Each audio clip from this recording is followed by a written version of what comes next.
Hi everyone, welcome to the final episode. Actually, it won't be the final episode, but I'll explain that later. But certainly, episode 5 of the Dragon Reviewed, and we're going to be covering episode 8 of The Wheel of Time, the season finale. So, what did we think of it? We'll get to that.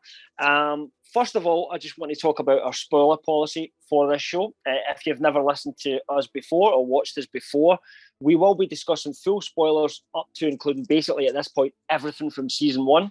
But we will not get into book spoilers, which I have read because my two lovely co-hosts here have not actually read the books and are trying to kind of follow along the show itself without any spoilers. So yeah, no book spoilers here, but I will talk about a few things that maybe have been changed. A couple of ones that might even have annoyed me this week a little bit.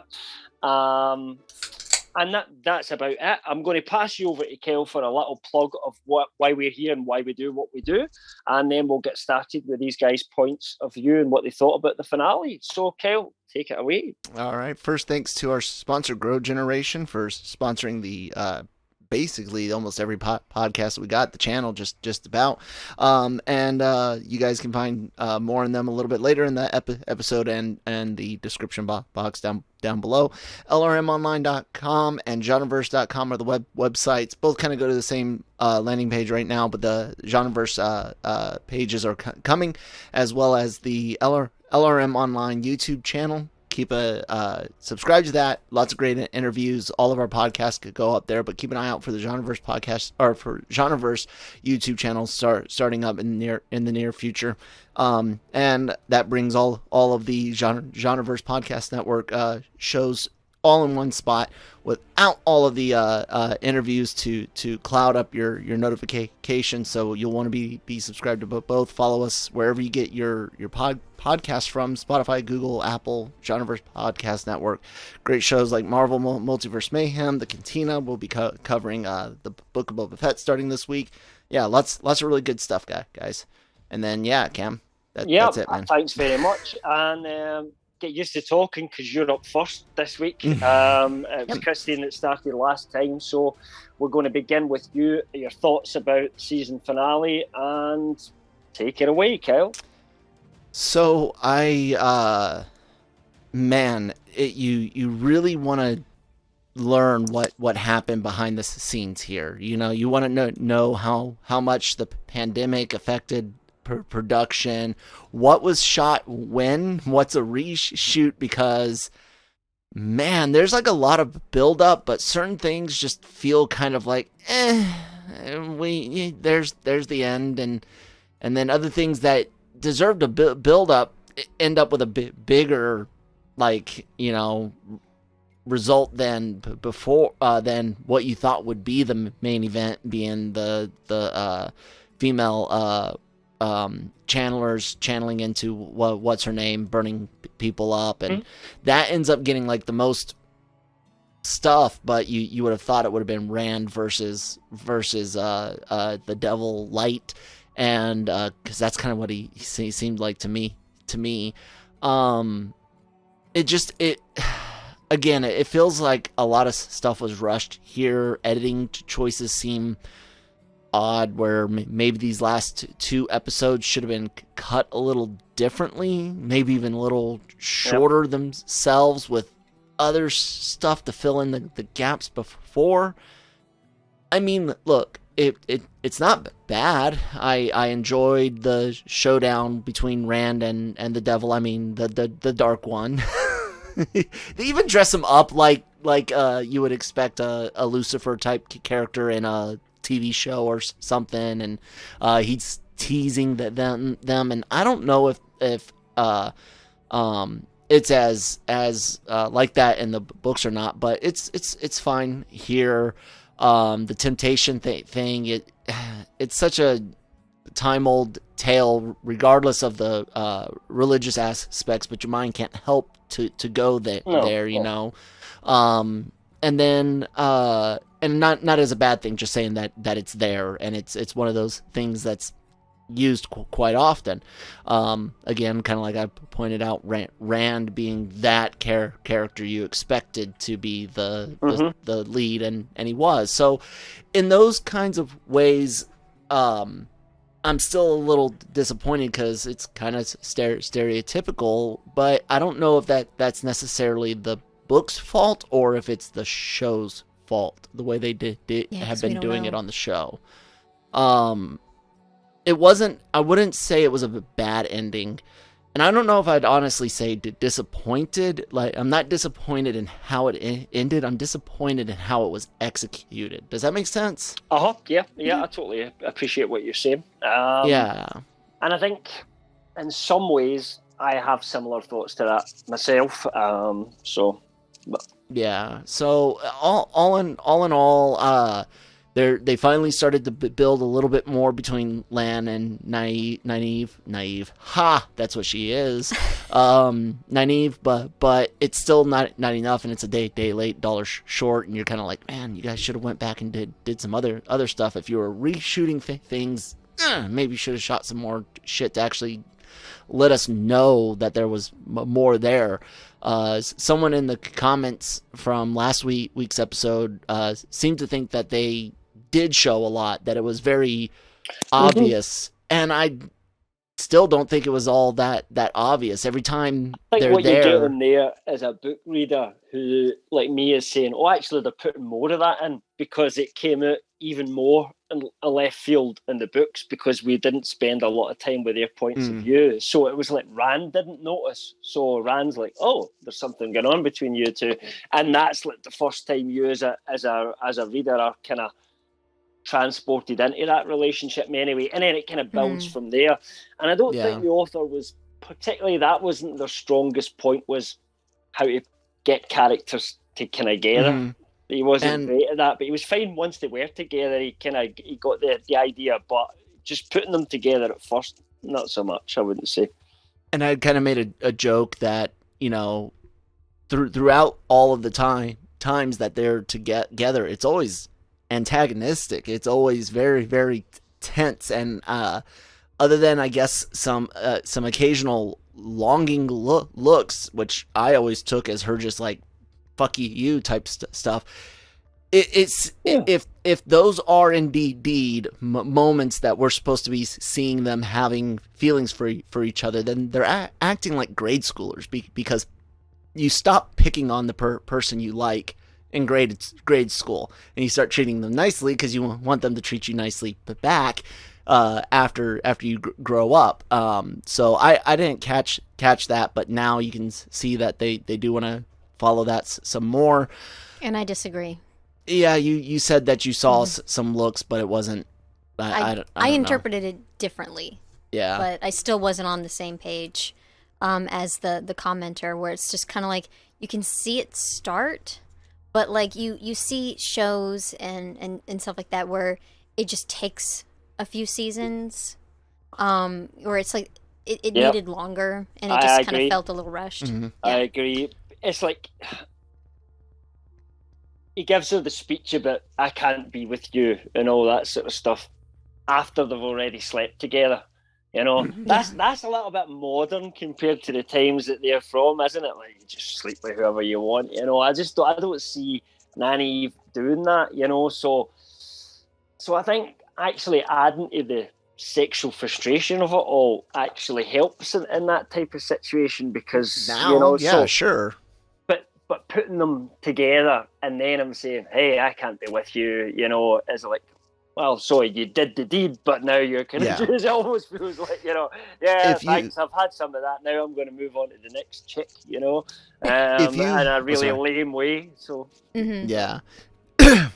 Excuse me, if you had gone back to the campfire scene where she first learns that the Aes Sedai sometimes do bang their warders, or their warders bang their Aes Sedai, however you want to float your boat, if they had shown something of her, instead of just looking, some sort of moment that was actually palpable of, I want to jump his bones, or I want her to jump my bones, but we never got I think it was supposed to be the previous episode where Moiraine's sick and, she's helping and she tracks her and they have that little bit. I think you're supposed to have picked it up at that point. And certainly I picked it up as this is going to be a relationship going forward. I think the fact that when you guys asked at one point any couples you can see forming, and I was wondering whether you would notice the whole kind of naive land thing, and I think you guys did at that point. But it's like the speech that he gives there, that's a speech. Those words are directly from the book, but not at this point in the story. They're later on, and they like each other, but they still haven't banged yet because, she wouldn't do that.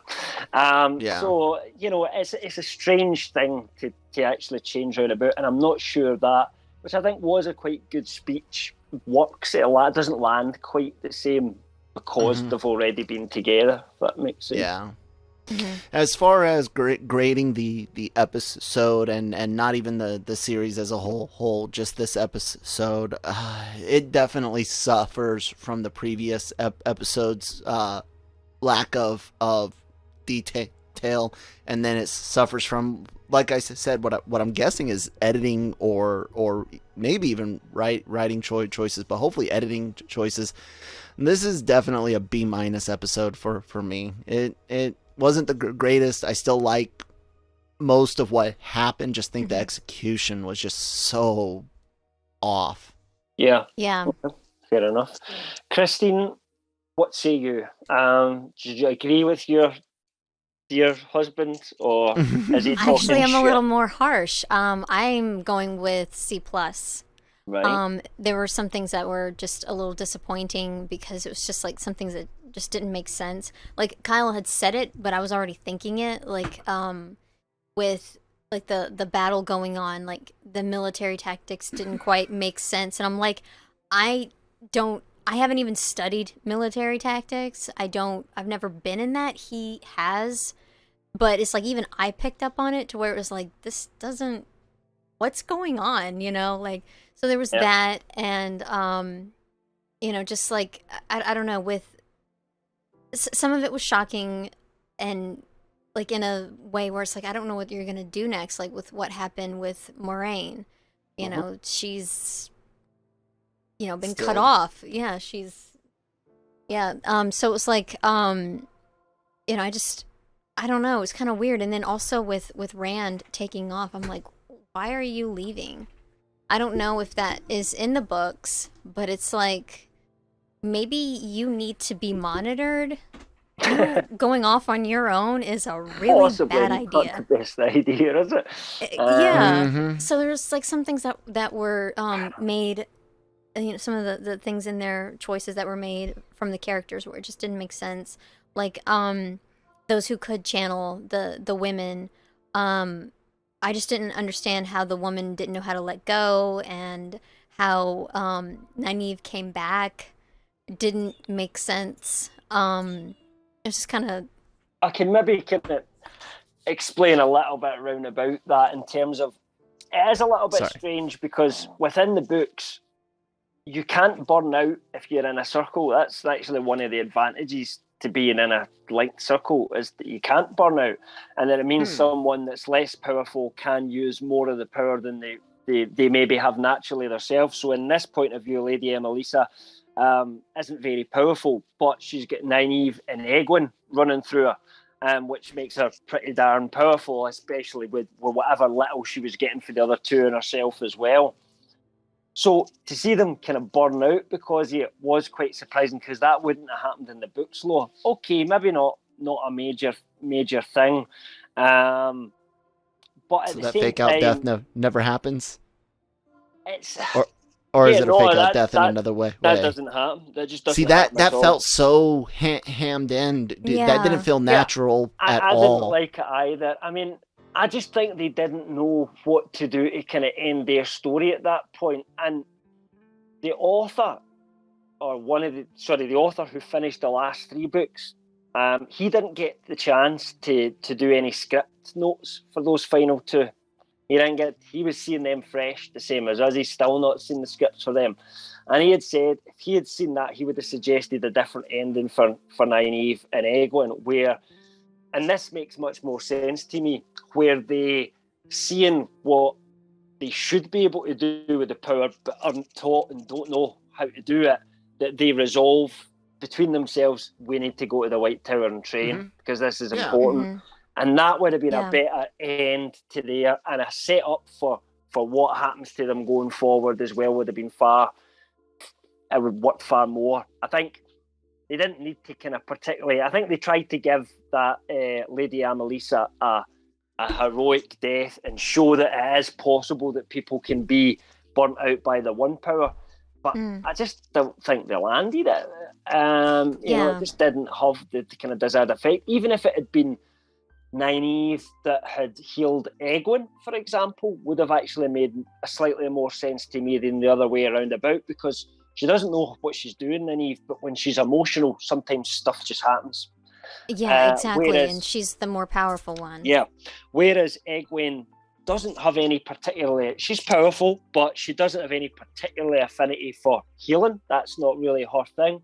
So there's no guarantee that getting emotional would work that way for her. So it's just...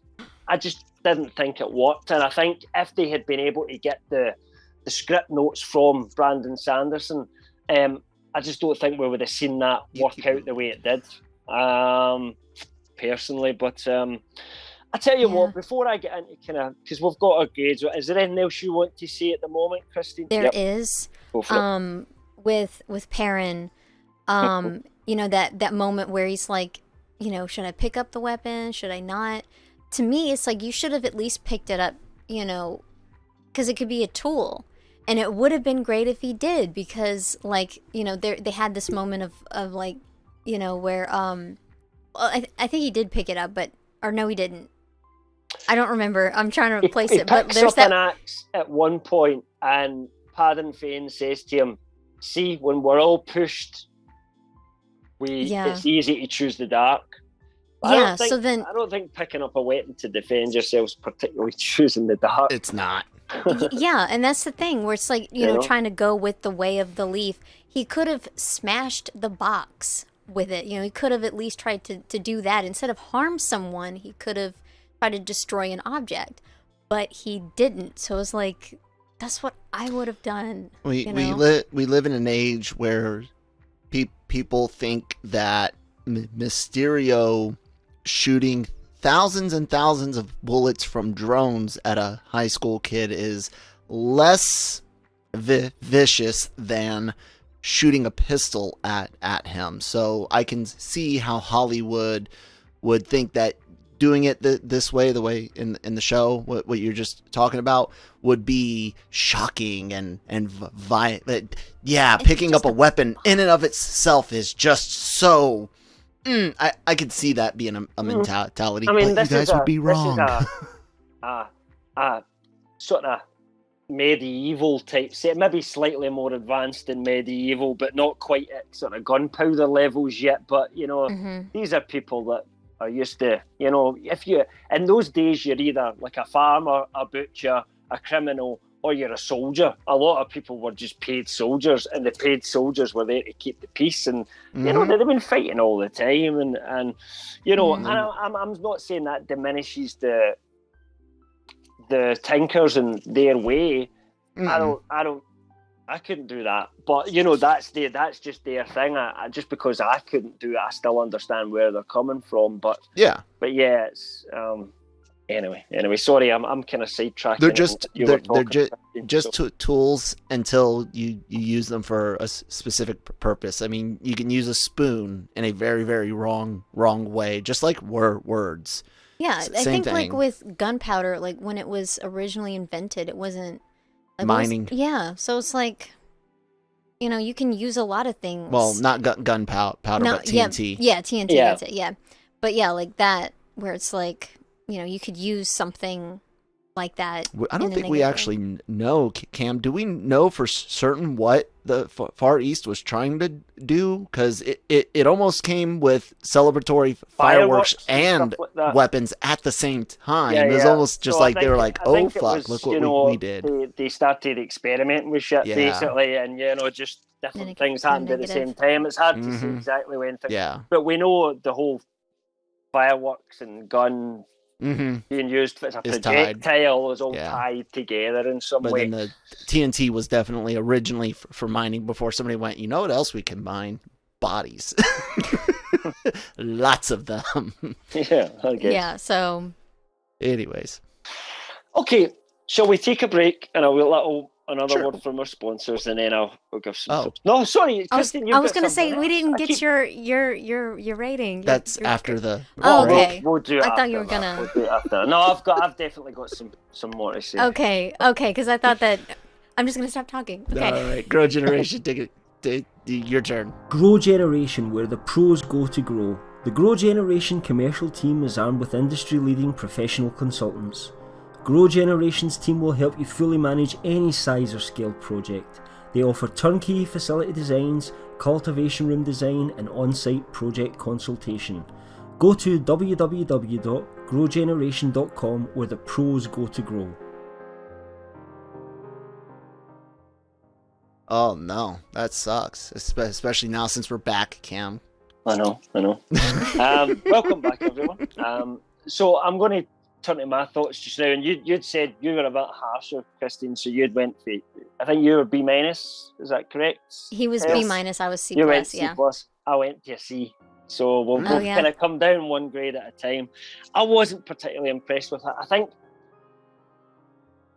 the book ending is very weird, right? And I'm not saying they should have did that, because I think even Brandon Sanderson and even original author Robert Jordan said he didn't particularly like the ending of the first book. I don't think he really knew what he was doing, and it just kind of, some weird shit happens, and then they just start the next book, and it's almost like the story just starts at that point, you know, if you like, and you're like, well, what was all that about at the eye of the world and everything?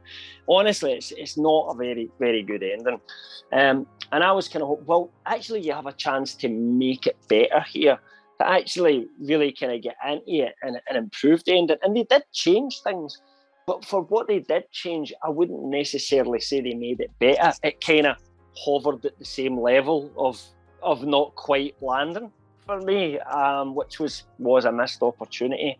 Like, question to that. What was I?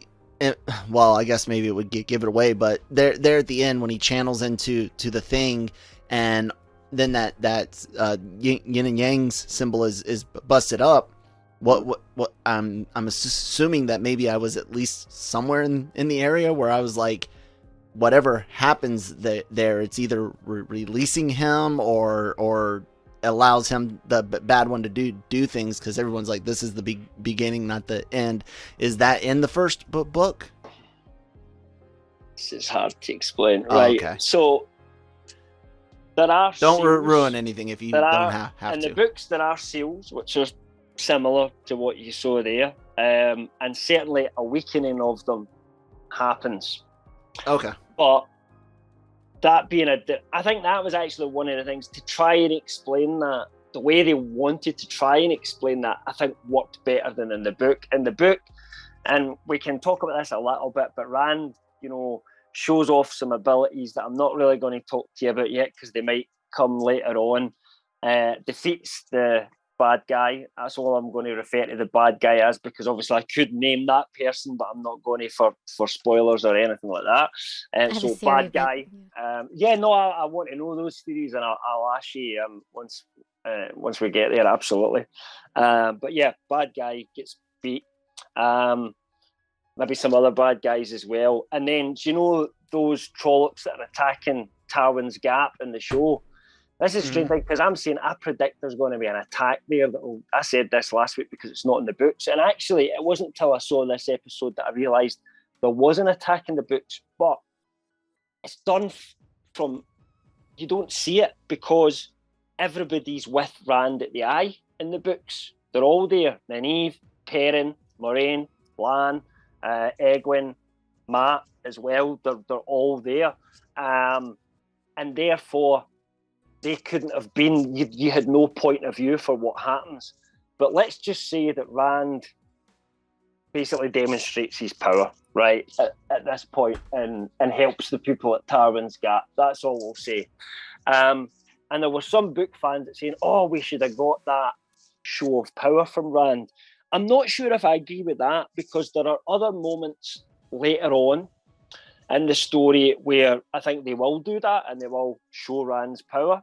But I don't think the way they had set it up there, it would have worked for Rand just to kind of suddenly be, you know, and he's just discovered he can channel and he suddenly does all these things. And that's what makes the ending of that first book a little bit weird as well. So, yeah, I won't say too kind of much more on that. But there's certainly some things that I didn't like. I didn't get the whole Nynaeve and Egwin thing, defending the city. Bit too powerful. I just didn't like the fact that you can burn out while you're in a circle. The whole CGI didn't look good in the finale. And I'm going to talk a little bit about what I've heard as well. So from what Brandon Sanderson said this week was, his words, they were in crisis mode at this point when they were filming the last 2 episodes. COVID's hit. They're trying to rush to complete this while COVID's active. All the Trolloc actors who played, because now they have a combination between suits and CGI, none of them could come back for the final 2 episodes. So every enemy we see is CGI, and that's why it doesn't look quite as good as it did in the first episode. And of course, the big one is Matt was supposed to be there. Barney Harris was supposed to be there. And I think looking at it now, it's clear to me that, see the scenes with Perrin and Padden Fane, they were supposed to be Matt. There's no reason for that to be Perrin. Perrin doesn't really know Padden Fane. They already set up Matt Padden Fane in episode 1. I don't know if you noticed, and this annoyed me as well, but Padden Fane had the ruby dagger on him. Did you notice that's what he had? It was the ruby dagger that Matt had that he was using. That's what he stabbed Loyal with. Now, that's a connection between the two as well, but because of bad editing or whatever, because he wasn't there, and I really don't know what... I'm actually starting to think back to episode 6 now and wonder if they reshot that and that they didn't take the dagger off him at that point. They just gave him temporary healing so that he still had it at the end, and Padden Fane took it off him or something like that. I genuinely don't know how they've done it, but to me that was... I don't know, script supervisor fucked up. Hey, we need something for him to stab someone with. Oh, just grab that script. Where's the script supervisor? But now, they're on coffee break. Without getting into any spoilers, I could understand, Loyal getting stabbed, and then I wouldn't be like, oh, I hope he survives. But if you stab somebody with that ruby dagger, because you haven't seen anybody be stabbed by that ruby dagger yet, and in the books, let me tell you, that's a death sentence. Boom, right there. You ain't recovering for that. Figured if holding it's bad, having it in you is got to be even worse. Even a fully trained Nynaeve in book 14 would be struggling to help you at that point. This is a cursed dagger, remember. So there was just some little things like that, which it just felt like they were rushing to put it together, and they just didn't land. And I won't go over it. I covered it in my review, and I even put a bit for book spoilers to kind of go into it in a bit more detail in that one. I haven't done in any of my reviews so far, just because I think there was a couple of things that just annoyed you as a book reader, and that's never a good sign, because they've kind of kept me on an enjoyable ride all the way through. Some good, some bad, and then for it to drop down a little bit at the ending kind of did disappoint me. And one thing I wanted to say as well, before we get into kind of discussions, and I'm sure this will come up, when those ships you see at the end and they kind of channel in. The Fire Nation showed up. Why would they need a some tsunami Avatar like fan out there's gonna laugh. Kill that one little girl? So they're arriving on an empty beach and there's one little girl there, and they're like, let's make a tsunami. That just seems overkill. I thought they were gonna wipe out the inland village, but there's like mountains there. Yeah, and then also they were too close to the water to really build up a good amount of height. Physics. To me, it was just like, it was somebody in the right team going, do you know what would be fucking cool? Yes. Let's have them make a big wave, and that'll really... You didn't need that. Sonyism. All they needed was the ships, do all the bit up until that point, and just cut it there. You didn't need to show the wave. I just didn't get that, and it kind of annoyed me a little bit as well, because I'm excited to see that group of characters come into the show. Mm-hmm. But it was just I didn't like it, in terms of the little girl standing there watching the wave. It was just like, this will look cool, and somebody drawing that up and saying this will be a great way to end it. And it's that's bad Sonyism. writing. Yeah. And unfortunately, that's just the key. That when push came to shove, there were some bad writing decisions in this episode. However, I still have faith that they can maybe pull it round, because given all the mitigating circumstances they did have, and that I know that they're going to have to squish the story together a lot more than it was in the books, I think we're going to probably get book 2 and 3 together as one season next season, possibly. And I think that's why they've had Rand disappear on his own, because he does that at the end of book 2, start of book 3, not end of book 1, book 2. So I think that's why they've had Rand go off on his own, so they can try and going on, merge everything together. That's my guess anyway, but I'm obviously I can't be exactly sure. I couldn't tell you exactly which way it's going to go from this point on, because they have went kind of off the rails a little bit, so it's hard to kind of say where they're going to go next. It'll be a big mystery for you too. In some ways, I mean, there's some plot lines. For example, Padden Fanes just walked away with the Horn of Valia and the Ruby Dagger in his possession and buggered off. Surely there's going to be something to do with that going forward, so obvious stuff. Right, Matt's going back for more drugs, returning to that house. I saw a lot of people saying, it looked as if Matt was going back to Shadar Lagoth, but that wasn't. That was the White Tower. He was going back to that shot at the end. There. Because you could see the White Tower itself. So anyway, we'll see what happens with Matt when he turns up as a new actor for the first time in season 2. Let's get into so predictions, theories. You guys feel free to start, and then I'll jump in. I had something before you were going to do that. I was just going to say, like you pointed out, I think it's interesting. People like us that can see this and not just go, bad writing, or you guys don't respect source material. We immediately, but both were like, well, the pandemic started hitting around here. They were probably filming these things here. This feels more editing than writing, because there's just chunkiness, and I hope people out there take that, and of course take it. We weren't there, so we're just guessing. Take our stuff with a grain of salt, but give season 2 a chance.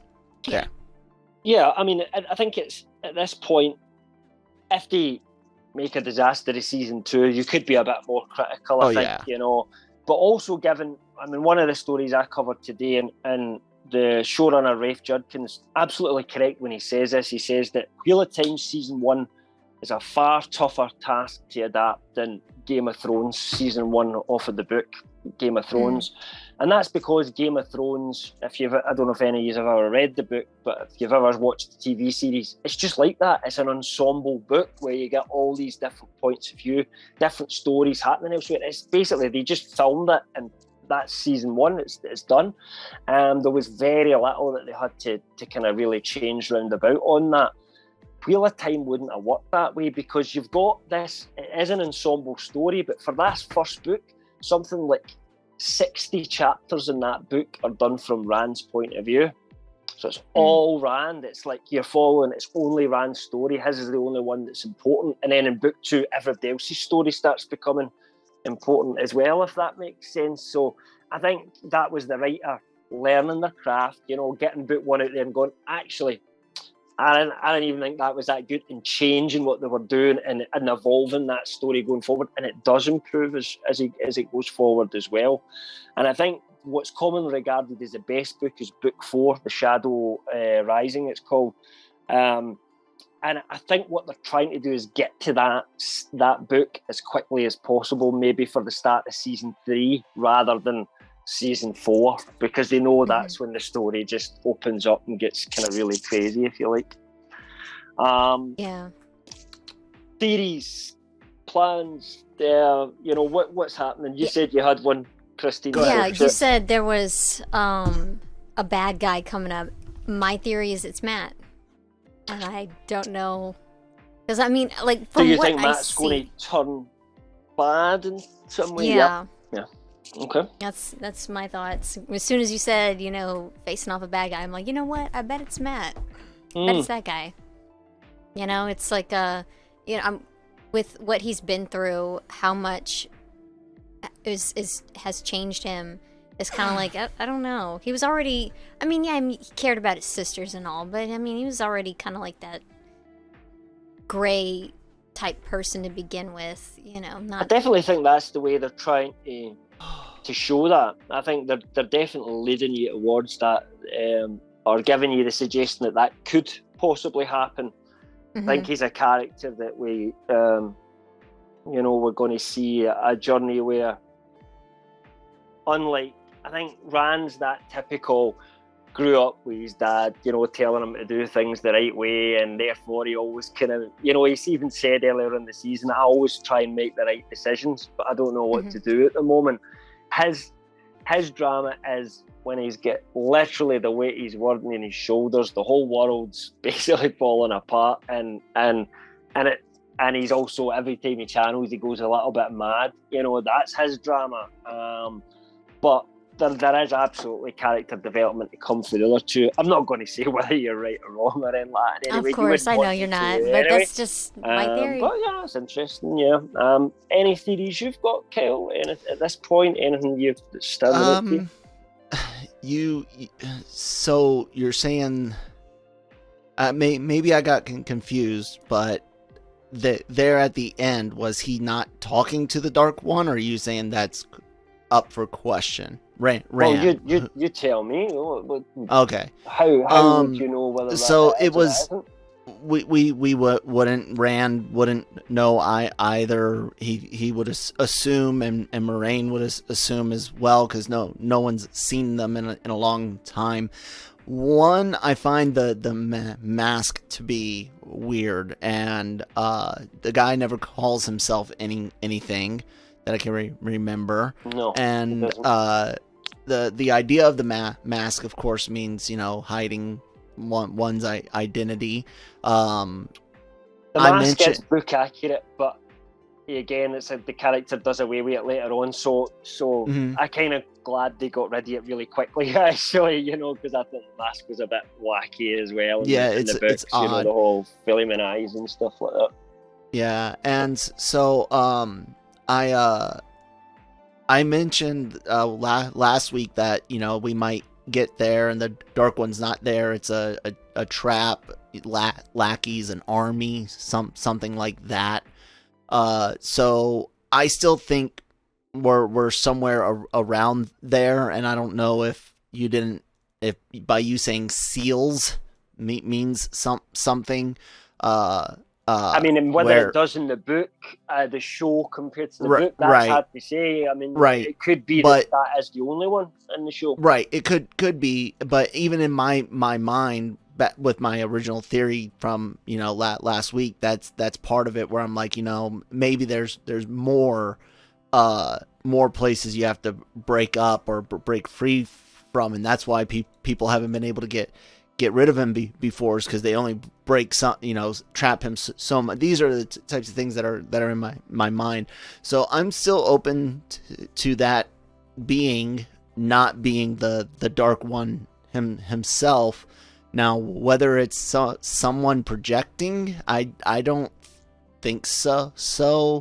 But maybe. I don't think it's like Matt projecting right now. I don't think it's Logain having projected before.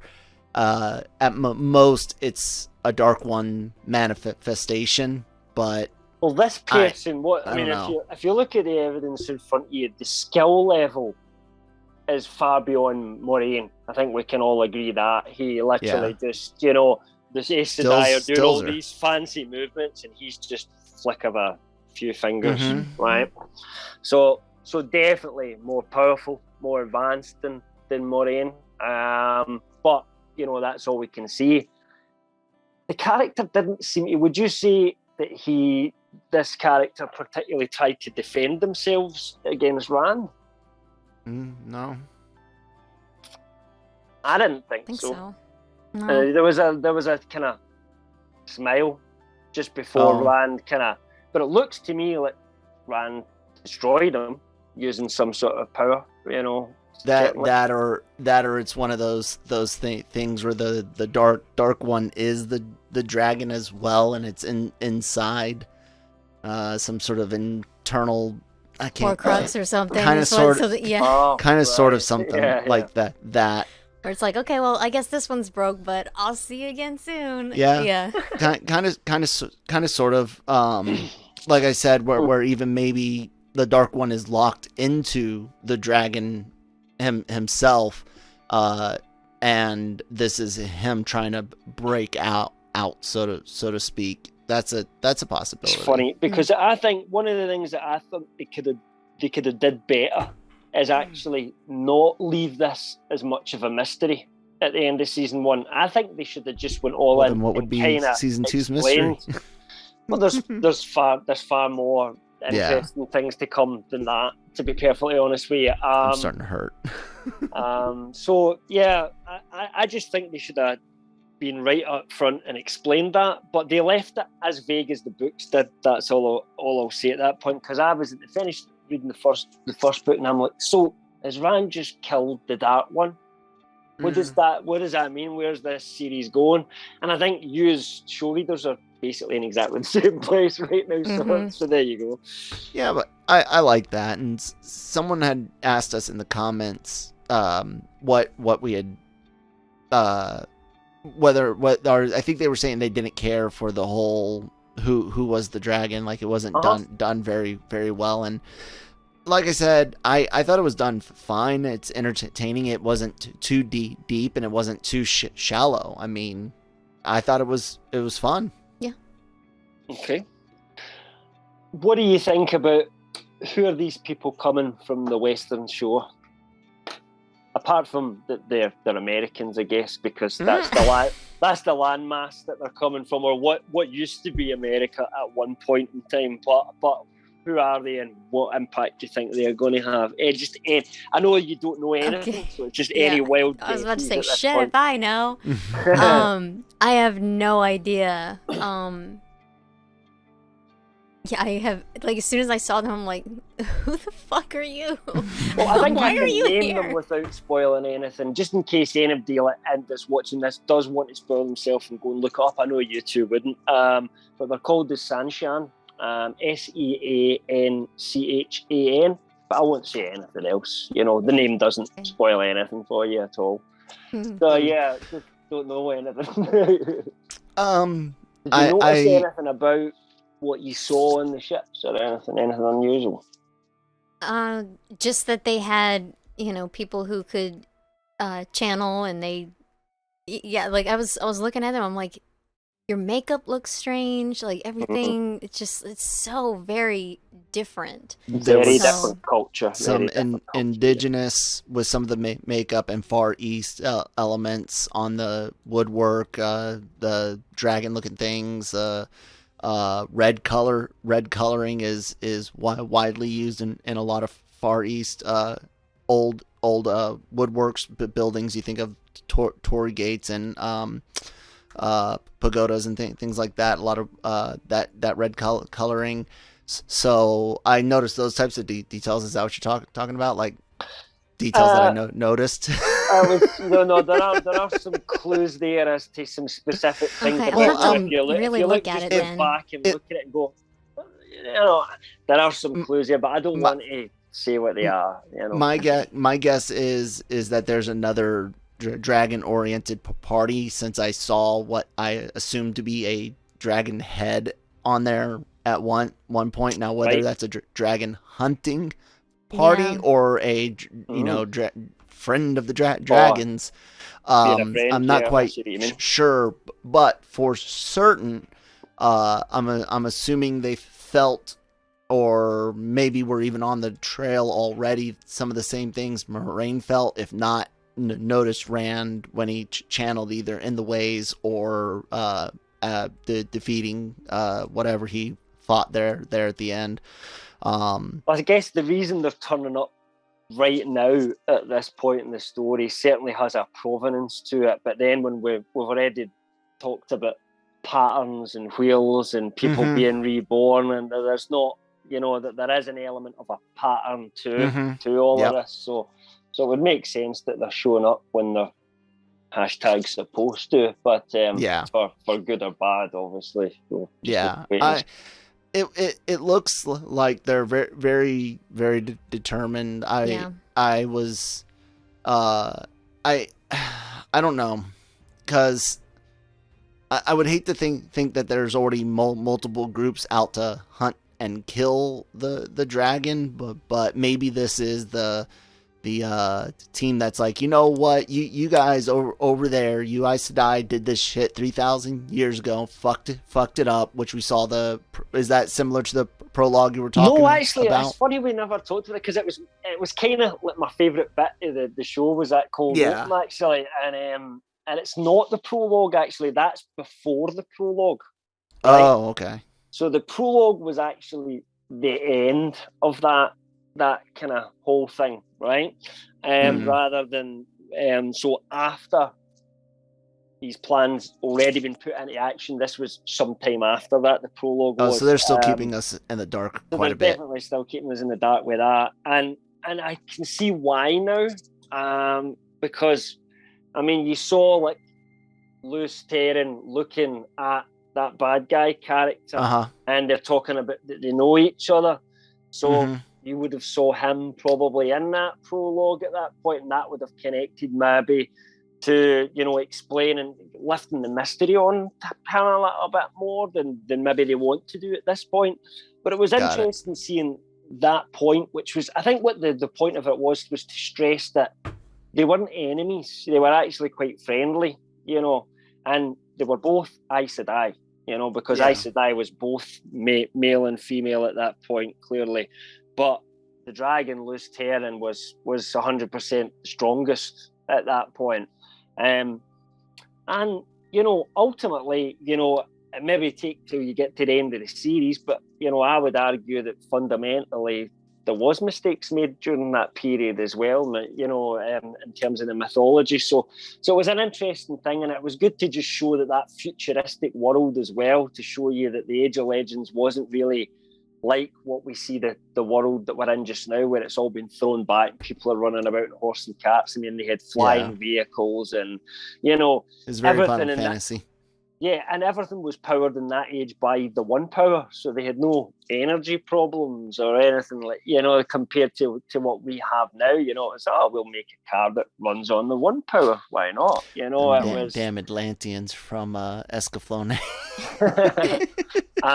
So I do hope we're definitely going to see more of that time period come in as some of the cold opens, but where they'll bring in that prologue, I don't know now. But I think we'll get it at some point, but I just don't know when. Yeah, that whole roundabout was for me to make basically a joke of, all right, you're up, basically, Aes Sedai, you fucked around the last 3,000 years and didn't get us anywhere. It's our turn, America, bitch, or whatever, version of you could America. Be right. You could be but wrong yeah, again. I think it's definitely dragons centric and not just political. Okay. I'm going to ask you one more question just this week. Was Moiraine still?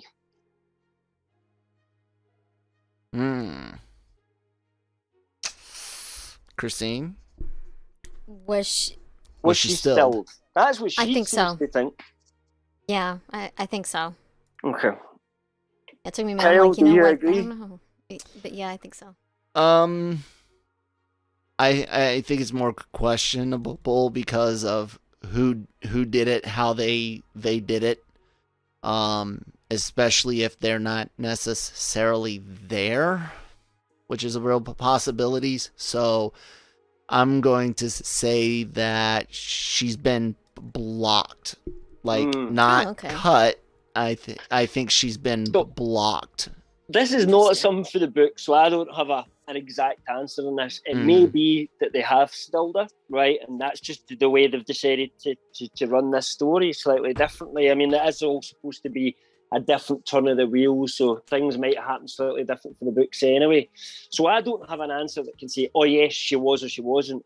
However, I theorised that she has not been stilled. It looked as if he put a shield over her. You remember the shield that was put on Logain? And it's as if he puts that on and then he twiddles his fingers a little bit and she's just like...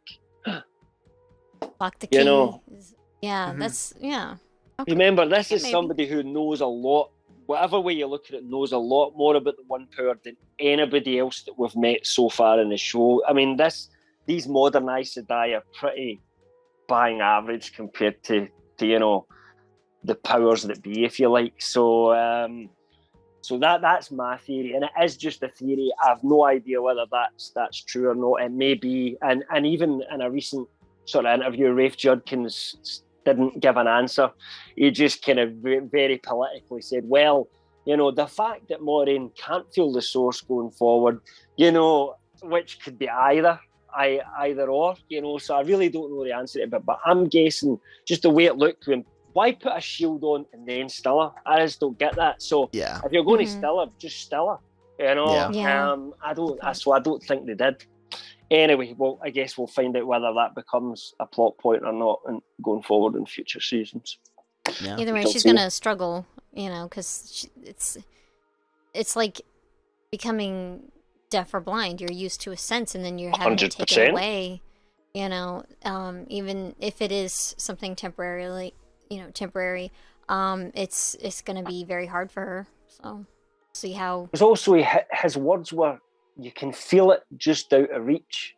I don't think that's the case for someone that's been... And again, but, you know, it could just be the terminology that they use. And I've already said there was some weird writing in this episode, so it could just be that as well, just getting something slightly wrong, I must admit. But, you know, it just...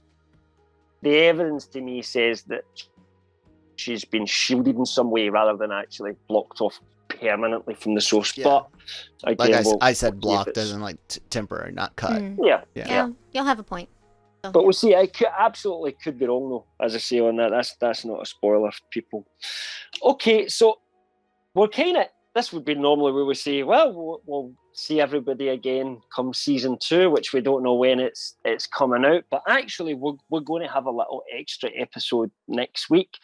And the reason we're doing that is primarily to cover off the animated shorts that they've been putting on.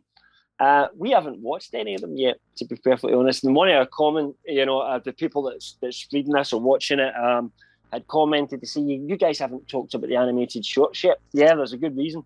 Amazon have done a really bad job with them, to be perfectly honest, in terms of how they make them available. So if what I usually watch Amazon Prime on my Xbox Series X, on my TV, 4K TV, that's how you like to watch stuff, you know. You can't access them through that. I have to get my phone out and access it on my phone to watch the animated shorts. So that's a hassle. And just because of that reason, I've never really got round to it. And I couldn't even get it on the phones. You couldn't even get it on the phone? No, I read that you have to go use your freaking internet browser. No, I got it through a phone. We went into X-Ray, went into the extras, and there was things there that just aren't there when you look on the TV. It's such a bizarre. Why would they not want to promote this? And they've done it with The Expanse as well. And I haven't watched that yet either, because I just figure you're better waiting to the end and just watching them all in one go rather than having to mess about with that.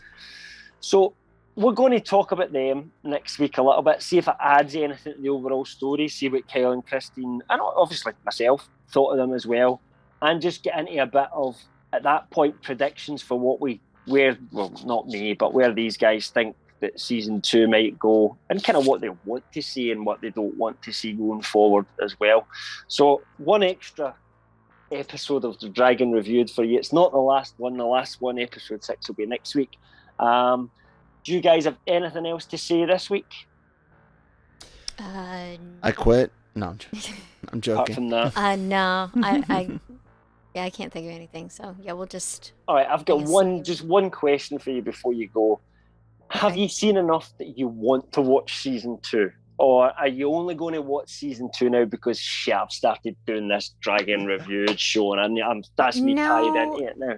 I think it's I want to give it give the second season a try because of the factors in, and then you had also said about the books before, how the writing was, and sometimes it takes a while to take off, for some projects, so it's like I'll see it. I'm not like, oh my god, I can't wait, but it's like I'll watch it. I'm still invested. I've still got my fingers crossed that it'll improve, because the budget's increased for season 2 as well, which I think might help. I think they'll make more use of Brandon Sanderson. I don't know why I keep looking over here. It's because I've got a Brandon Sanderson book in front of me. I've never read actually this, so I'm going to read this one next, Mr. Sanderson. Thanks very much. I got it for Christmas. I think they should use him as much as possible. He's not a TV writer, he's a book writer, but he knows these characters. And I think he knows the world. What are the right beats and when you're doing something wrong. And a lot of the stuff that he did suggest from 1 to 6 was implemented and did improve those episodes. I just wish he had got a hold of those last 2. I think what might have been, but, I'm 100% down for season 2. Like I said, I've overall enjoyed this, and because of what I'm assuming, and I think I've got a good eye for it, that others have said the same, including you, the situation caused more issues than maybe straight writing, and that some of the writing might even be the result of some of those issues. But then again, there's still some Sonyisms. But I also just want to say, make sure everyone takes a moment to hit their desk, and after that, subscribe to the LRM YouTube channel. Follow us on your favorite apps with the Genreverse Podcast Network, LRMonline.com, Genreverse.com, and guys, all that other social media information is down below. Thanks very much for watching, listening, wherever you've picked this up. Please come back next week and listen to our last one. And then there will be a hiatus until we find out when season 2 comes around. But thanks very much for watching or listening anyway. And we appreciate it. Thanks very much. Bye.